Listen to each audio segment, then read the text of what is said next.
Corridor होणे ही आमची पहिल्यापासून अजूनही भूमिका तीच आहे. कॉरिडॉर हा माणसाचा घातक परिणाम आहे. आत्तापर्यंत आम्ही बघत आलेलो आहे. 82 सालचं माहीत आहे, 72 सालचं माहीत आहे.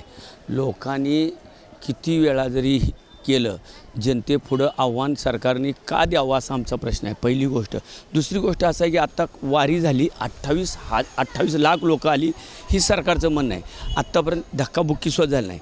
मग कशाकरता कॉरिडॉर करता तुम्ही? काही कारण नाही आहे तुमचं. तुम्हाला काही ड्रीम प्रोजेक्ट वगैरे करायचं दिसतं आहे सरकारचं, असं आम्हाला वाटतं आहे. काही आमचा 100% नाही 1000% विरोध राहणार आहे कॉरिडॉरला. दुसरी गोष्ट, सरकारनं करोडो रुपये दिले तरी आम्हाला नको आहेत. सरकारचा आम्हाला एकही रुपये नको आहे. पण सरकारनं कॉरिडॉरचा हट्टीपणा सोडावा, आमच्यावर लादू नये. गोरगरीब जगतात, जगू द्या. ही देवस्थान गोरगरिबाचं आहे, श्रीमंत लोकांचं नाही आहे. इथं कॉरिडॉर म्हणजे फक्त सेल्फी काढायसाठी यायचं नाही, आमचं असं म्हणणं आहे. सेल्फी काढला म्हणजे तुम्हाला चांगलं वाटणार असं काही नाही. तुम्ही कॉरिडॉर केल्यानंतर आम्ही जनता उपाशी राहील, अक्षरशः रोडवर येईल.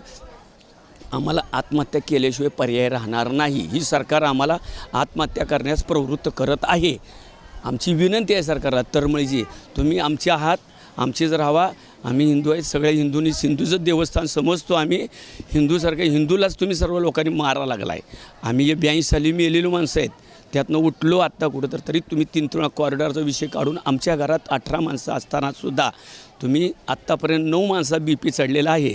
आज सध्या उभारतो ती. सरकारला विनंती आहे परत एकदा, कॉरिडॉर करायची भावनासुद्धा करू नये अशी आमची नम्र विनंती आहे.